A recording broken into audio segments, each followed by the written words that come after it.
Hi everyone, and welcome back to Deck Tech. This week we're taking a look at one of the weirder single strike contenders, specifically Tornadus VMAX. Tornadus is a fun, but flawed VMAX.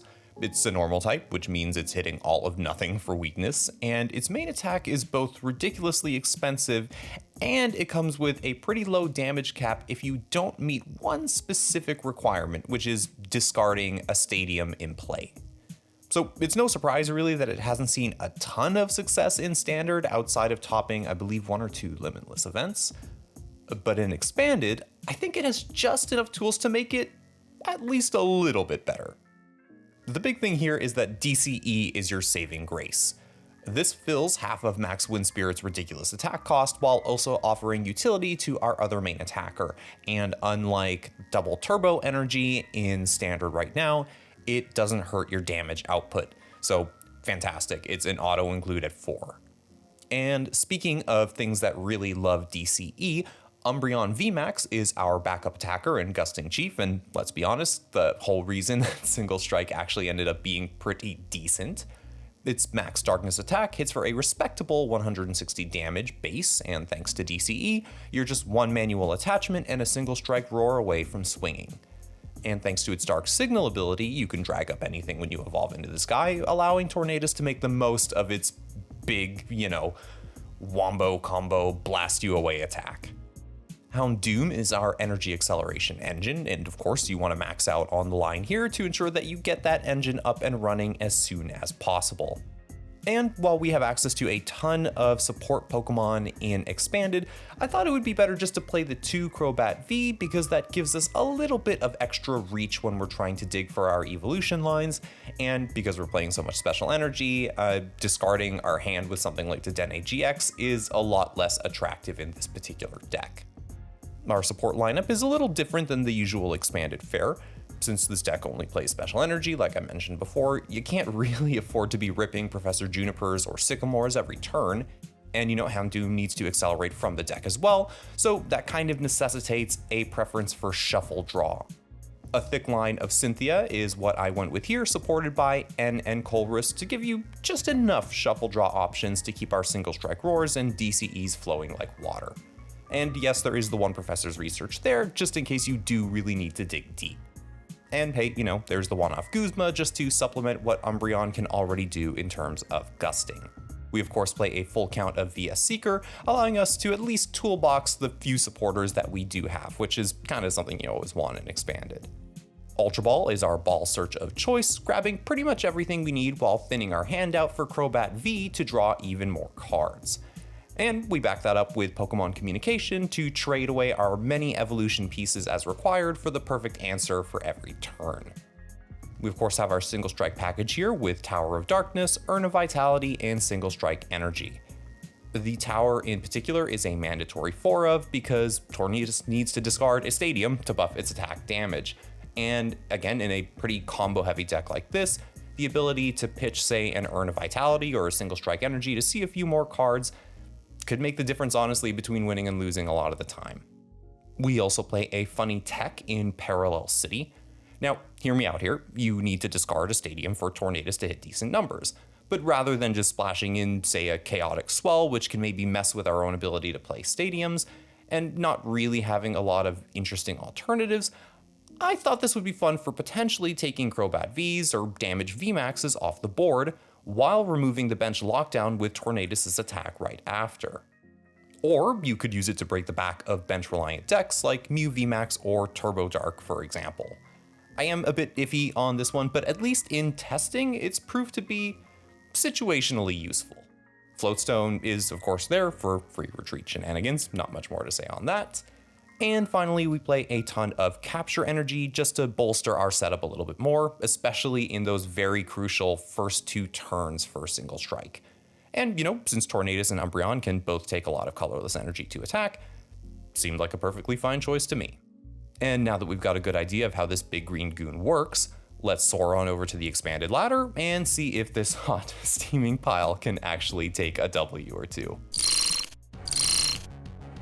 Okay, everybody, we're jumping into our game here with the Tornadus VMAX single strike deck, and I'm hoping I won't open up an unplayable hand and, have this game wrap up in 1 or 2 turns. But hey, we're off to a good start. We get the coin flip in our favor, which means that, we get our single strike engine up and running a lot sooner. That said, I'm not happy to see not much else to work with in my hand, but the Cynthia off the top definitely makes things a little easier to stomach. So we'll start off by using Ultra Ball. I think in this case, we're just going to grab another piece of our Houndoom engine there. Obviously, we need the basic in play to start with.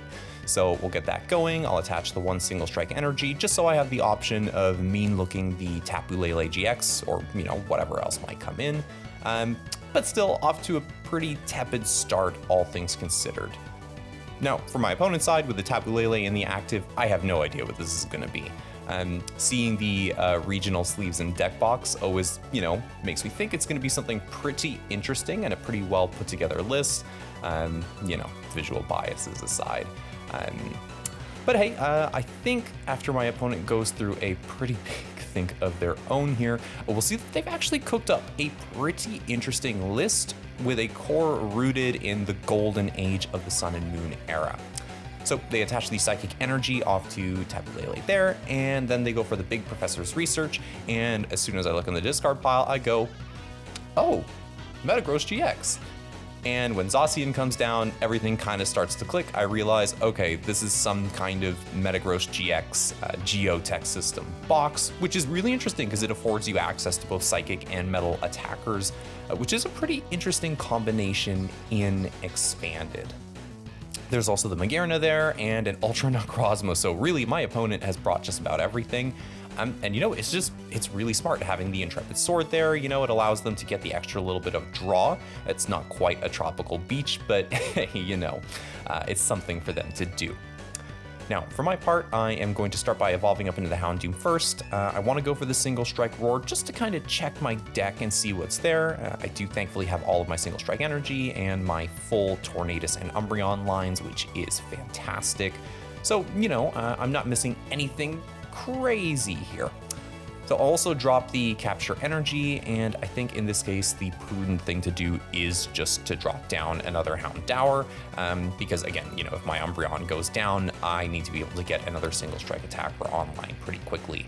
And after ripping the Cynthia, I am able to get that critical 3rd Houndour, which is enough. Having 3 Houndooms established is pretty much good for any single strike game plan.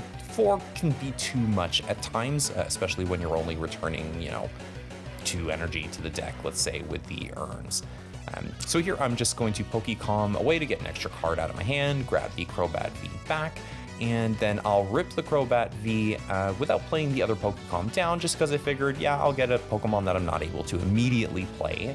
And off of that, I do see the Tornadus, which I want to get established pretty quick, and I'm able to trade away the VMAX that I really don't need right now in order to get access to Umbreon VMAX. And I want Umbreon VMAX specifically because knowing that my opponent's whole strategy is going to hinge on getting a Metagross GX established pretty quickly, I need to take out that Beldum ASAP. Especially because with Geotech system, that Ultra Necrozma can get powered up pretty quickly as well, and it certainly has the ability to deal massive damage worthy of taking out a VMAX.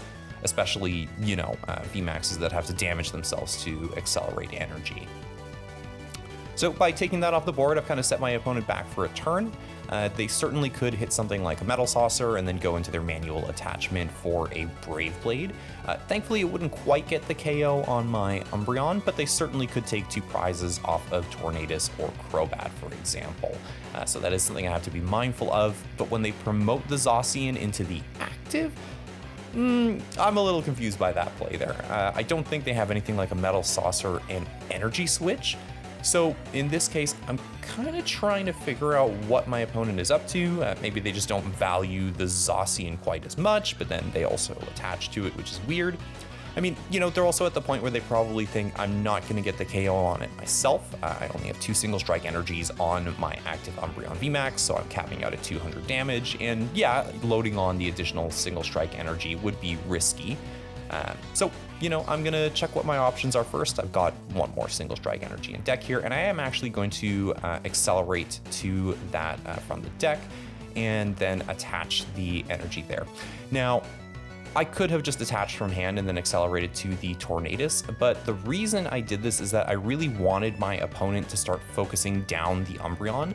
By putting the extra damage counters on that, I really want them to think, okay, I have the chance to come and take my 3 prizes there, and therefore they leave my Tornadus alone.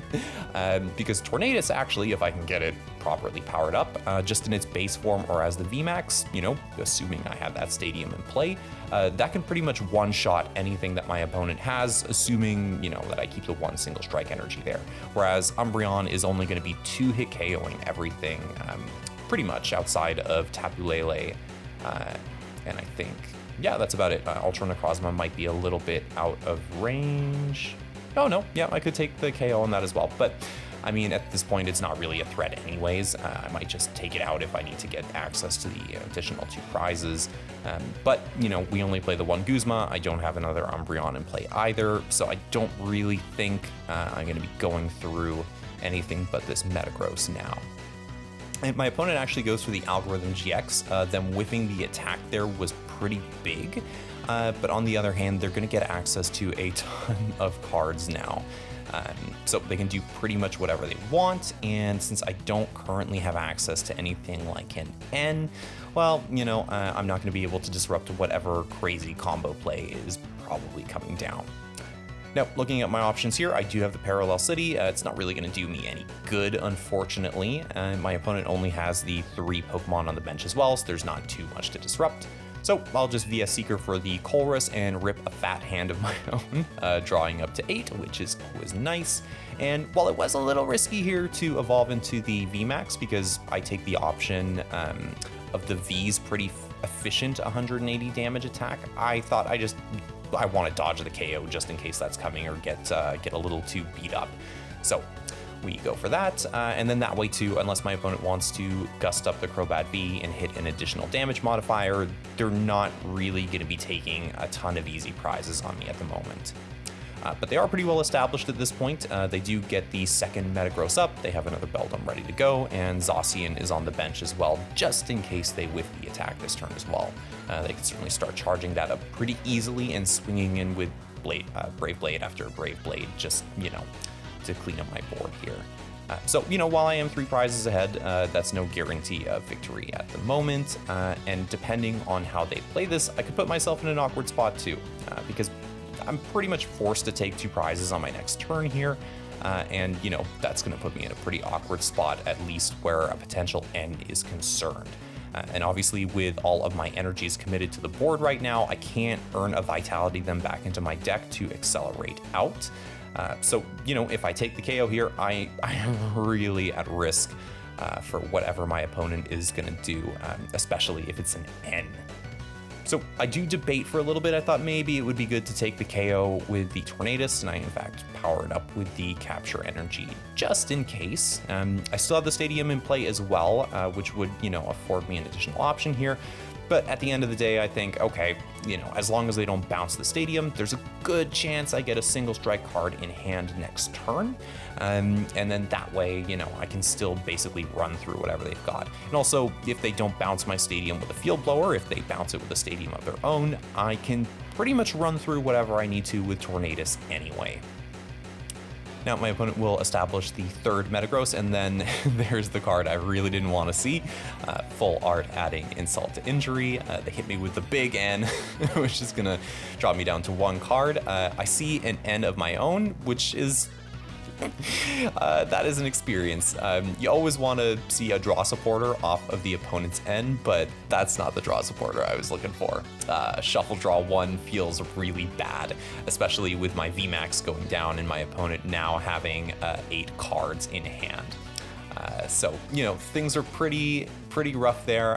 But again, my Stadium is intact there. I have the Houndoom to promote with the Floatstone, so I'm not sweating it too much. And look at that, I have the Urn of Vitality as well. So that was a really nice card to rip off at the top, because obviously now I can put those energies back in. I don't even really need to accelerate them out, but I figured, hey, it's Tornadus. I want to go for the I want to go for the big finish. So while it is a little bit BM, I mean, let me just go for it. Let me just rip this and attack with my big 6 energy monstrosity. And then yes, I'll end them too, just because it's like, hey, let me return the favor. And you know, hey, we go for the big max wind spirit, clocking an easy 300 damage, which is more than enough to take out that Metagross for game. Well, I do enjoy a creative deck, and I have to say, an expanded Metagross GX box deck is definitely up there in terms of creativity, and honestly, I was so relieved to come up against something moderately interesting when I'm running a janky mess like Tornadus VMAX. And you know, there was a lot of really good back and forth there. Dancing around their setup, for example, in the early game was both tricky and fun. And you know, I really enjoyed having to adapt my strategy once the multiple Beldums came down and ensure that my opponent would very soon have a steady stream of Psychic and Metal energy. And you know, it was smart of my opponent to keep that Tapu Lele available with the 1 Psychic energy, because outside of that big max Wind Spirit turn, I'm not taking a KO on anything, and you know, Tapu Cure could wipe out a lot of the hard work that I was doing, especially with Umbreon early on. But, you know, picking my targets carefully and managing my resources well enough actually allowed Tornadus to power through and close out the gap against my opponent's really powerful and surprisingly thick 2 prizers. Overall, you know, between the game and the deck, I think Tornadus VMAX does have some potential. It's certainly a fun list to play around with, though, you know, I do wish the single strike energy could be a bit more compact, at least in the whole engine that goes into getting it out. It is super powerful to tutor from the deck, but my god, you have to cram in so much stuff to make single strike work that you can't really fit in a lot of the other fun or interesting techs that expanded would afford you. But then, you know, on the other hand, you're playing Tornadus VMAX. You're not really playing this to have that really crazy teched out, fine-tuned, I'm taking the next expanded regionals, whenever that's going to be, kind of deck. You're just playing this for fun, let's all be honest. And hey, you know guys, on that note, I will wrap it up for this video. Make sure to like, comment, and subscribe if you haven't already. We've got more episodes of Battle Arena coming down the pipeline, including some really out there games featuring Sleeping Gloom, TCG Tay, and Professor's Research. So, I will catch you all in the next one, and until then, take it easy.